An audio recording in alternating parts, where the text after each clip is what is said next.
여러분, 누가 노래할 수 있을까요? 두려움에 사로잡힌 사람은 결코 노래할 수 없습니다. 인간이 마음속에서 솟아나는 기쁨을 표현할 때 가장 적합하고 아름다운 방식으로 선택하는 것이 바로 노래입니다. 그런 점에서 구원을 경험한 우리의 삶 자체가 노래가 되어야 한다고 믿습니다. 이것은 목청이 좋아야 한다는 말이 아닙니다. 사랑하면 누구나 시인이 된다고 하지 않았습니까? 하나님으로부터 구원을 경험한 사람은 그 삶 자체가 기쁨의 노래가 되어야 한다는 뜻입니다. 저는 우리가 기독교 신앙 안에서 누릴 수 있는 이 기쁨을 잃어버리지 않았으면 좋겠습니다. 예수님을 믿는 우리는 때때로 너무 비장하거나 또 지나치게 진지하곤 합니다. 저는 우리의 믿음이 즐거움과 환희가 넘쳐야 한다고 믿습니다. 이것은 우리의 상황이 더 나아지고 형편이 남부러워졌기 때문이 아닙니다. 우리가 죄로부터 구원을 받았다는 그 사실 때문입니다. 이것은 가진 것이 아무것도 없었던 하박국 선지자가 기쁨으로 노래한 이유이기도 합니다. 또한 감옥에 갇혀 있음에도 불구하고 사도 바울이 빌립보 교인들을 향해서 주 안에서 항상 기뻐하라, 내가 다시 말하노니 기뻐하라 외칠 수 있었던 이유이기도 합니다. 저와 여러분이 가진 구원의 기쁨은 이 모든 상황들을 극복해서 아름답고 위대한 노래를 부르게 합니다. 오늘 우리가 읽는 이 본문의 말씀 이사야 선지자의 노래를 통해서 우리는 우리의 삶 속에서도 이 구원의 기쁨의 노래가 넘치기를 축복합니다. 이 노래를 보시면요, 소원으로 시작된, 소망으로 시작된 그 노래는 어느새 결단의 노래로 바뀌게 되는 것을 우리가 본문을 통해서 확인할 수 있습니다. 그래서 우리가 오늘 본문을 살피면서 우리가 어떠한 노래로 우리의 삶의 노래를 삼아야 될지 한번 우리 같이 읽어보도록 하겠습니다. 우리 이사야서 12장에 와 있습니다. 우리 이 이사야서 12장은요, 우리가 두 개로 크게 나누어서 읽을 수 있습니다. 하나는 1절부터 3절까지이고요. 또 다른 하나는 4절부터 6절까지입니다. 그것을 나누는 기준은요, 1절 맨 앞부분을 보시면 이렇게 되어 있습니다. 그날에 내가 말하기를 이라고 이 노래가 시작됩니다. 그런데 4절부터 6절까지가 시작되는 이 4절 또 맨 앞을 보시면 똑같은 말이 다시 등장합니다. 그날에 너희가 또 말하기를 이라고 시작됩니다. 그래서 각 노래가 시작되는 지점으로 1절, 4절 해서 우리가 두 부분으로 이 본문을 나누어서 생각할 수 있습니다. 저는 이것을 제목을 달기로 1절부터 3절까지를 소망의 노래라고 달았고요, 4절부터 6절까지를 결단의 노래라고 보았습니다. 그래서 우리 이 소망과 결단의 노래는 당연 우리의 노래가 되어야 된다고 저는 믿습니다. 자, 먼저 소망의 노래부터 우리가 한번 살펴보도록 하겠습니다. 이것은 구원받은 자의 노래입니다. 우리 1절부터 3절까지를 다시 한번 읽도록 하겠습니다. 그날에 내가 말하기를 여호와여, 주께서 전에는 내게 노하셨사오나 이제는 주의 진노가 돌아섰고 또 주께서 나를 아니하시오니 내가 주께 감사하겠나이다 할 것이니라. 보라, 하나님은 나의 구원이시라. 내가 신뢰하고 두려움이 없으리니 주 여호와는 나의 힘이시며 나의 노래시며 나의 구원이심이라. 그러므로 너희가 기쁨으로 구원의 우물들에서 물을 기르리로다. 아멘. 자, 여기서 보시면요, 1절부터 3절까지 사용된 동사들은요, 미래의 소망을 나타냅니다. 그 맛을 살려서 번역하면 이렇게 됩니다. 주의 진노가 돌아설 것입니다. 주께서 나를 안위하실 것입니다. 내가 주께 감사할 것입니다. 나는 신뢰할 것이고 두려워하지 않을 것입니다 라고 미래의 소망을 나타내고 있습니다. 어떻게 죄인인 우리가 하나님께 이렇게 소망의 노래를 부를 수 있을까요? 그 이유는 하나님께서 그의 백성들을 그의 죄로부터 구원하실 것이라는 확신 때문입니다.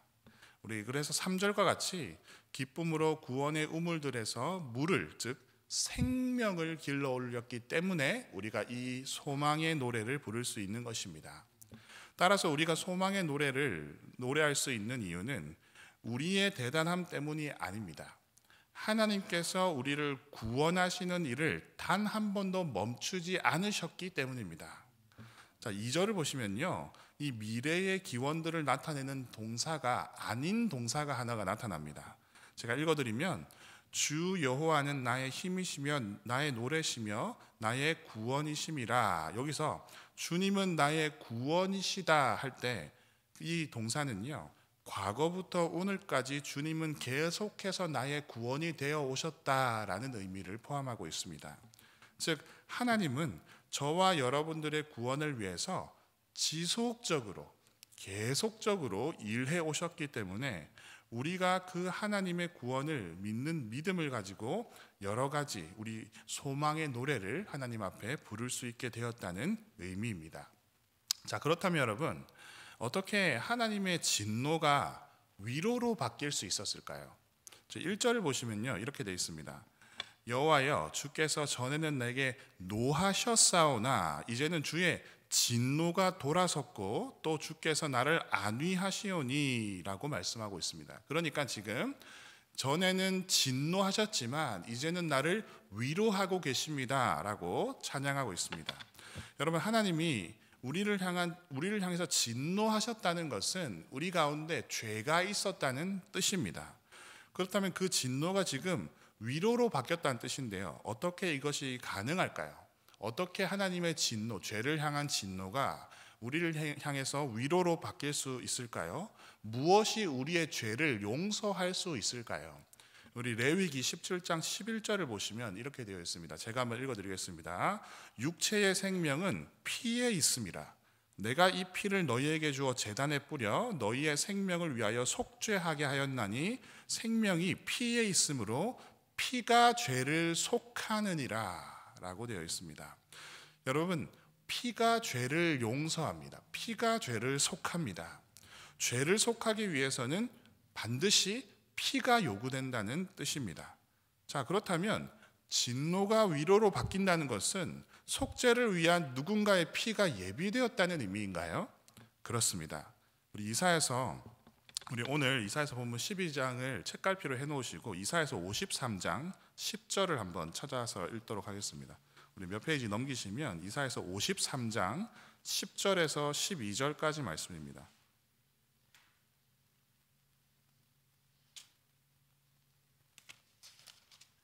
이사야서 53장 10절에서 12절까지 말씀입니다. 우리 1034페이지입니다. 우리 함께 읽도록 하겠습니다. 여호와께서 그에게 상함을 받게 하시기를 원하사 질고를 당하게 하셨은즉 그의 영혼을 속건 제물로 드리기에 이르면 그가 씨를 보게 되며 그의 날은 길 것이요 또 그의 손으로 여호와께서 기뻐하시는 뜻을 성취하리로다. 그가 자기 영혼에 수고한 것을 보고 만족하게 여길 것이라. 나의 의로운 종이 자기 지식으로 많은 사람을 의롭게 하며 또 그들의 죄악을 친히 담당하리로다. 그러므로 내가 그에게 존귀한 자에 함께 몫을 받게 하며 강한 자와 함께 탈취한 것을 나누게 하리니 이는 그가 자기 영혼을 버려 사망에 이르게 하며 범죄자 중 하나로 헤아림을 받았음이니라.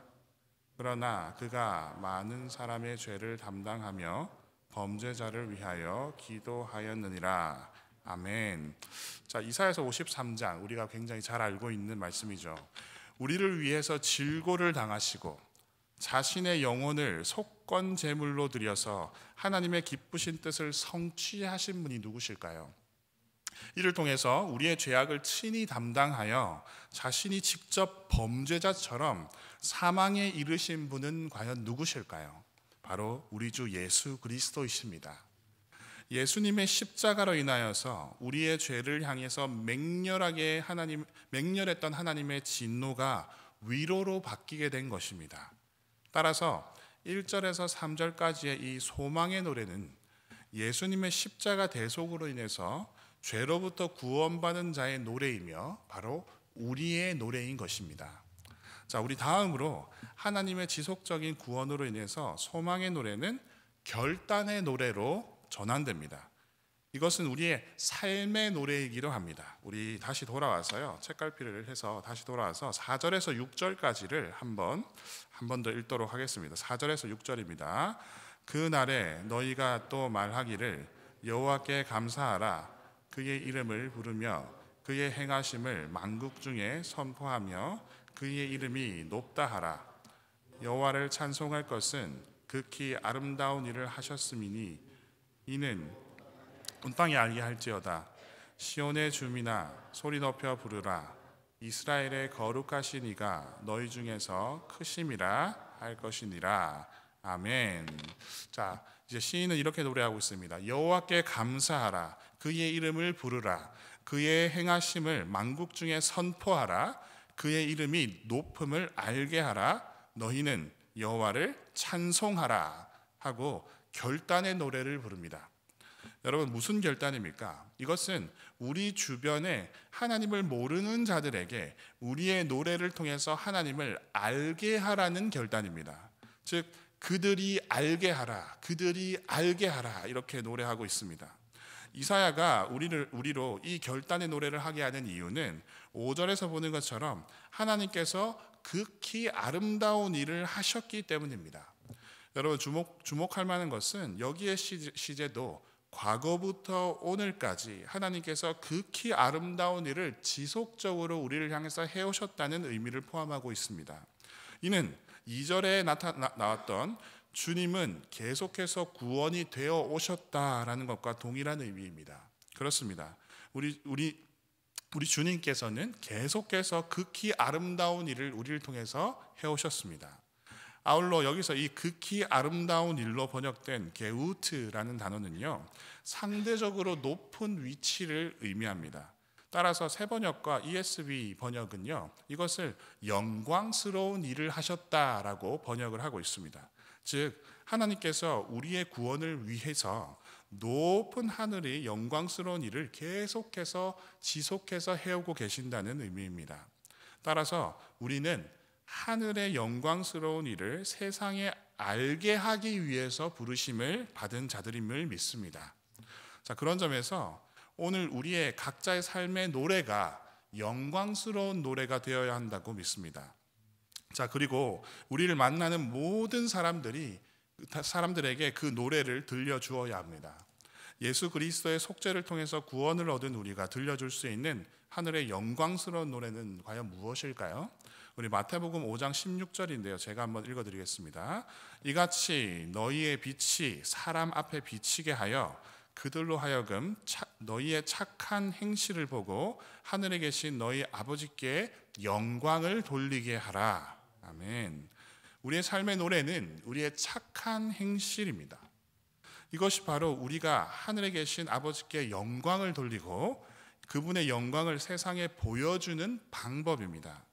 여러분, 착한 행실이라는 노래를 세상에 들려주는 것이 바로 우리의 소망이자 우리가 이 땅에 살아가는 이유 중에 하나입니다. 자, 그런 점에서 이 결단의 노래는 곧 삶의 노래입니다. 따라서 예수 그리스도를 믿는 우리는 세상에서 착한 삶을 살아야 합니다. 그러나 여러분, 오해하시면 안 됩니다. 이것은 단순히 도덕적인 삶을 살라는 권면이 아닙니다. 우리의 착한 행실을 통해서 세상 사람들도 구원으로 초대하는 삶을 살아야 한다는 의미입니다. 그들로 알게 해야 된다는 뜻입니다. 주 예수 그리스도의 구원을 그들로 알게 하라는 뜻입니다. 그 도구로서 사용되는 것이 우리의 착한 행실입니다. 오늘 본문의 표현으로 하자면 주님의 지극히 아름다운 일을 우리가 참여하는 삶을 살아가는 것입니다. 왜냐하면 우리 아버지께서 먼저 예수 그리스도를 통해서 착한 일을 시작하셨고 주 예수 그리스도의 날까지 그것을 이룰 것이기 때문입니다. 이처럼 우리의 삶은 예수님의 노래가 되어서 하나님의 영광을 세상 사람들에게 들려주어야 하는 소명을 가지고 있습니다. 사랑하는 여러분, 누가 노래할 수 있을까요? 바로 우리입니다. 예수님을 통해 죄 사함과 구원을 받은 우리만이 그 구원의 노래를 부를 수 있습니다. 우리만이 예수님의 선하신 행적을 본받아 삶의 노래로 삼고 착한 행실을 통해서 영혼을 구원하며 하나님께 영광을 돌리는 삶을 살아갈 수 있음을 믿습니다. 오늘 우리의 삶 속에서 소망의 노래와 결단의 노래가 울려 퍼지시기를 축복합니다. 우리 함께 기도하겠습니다.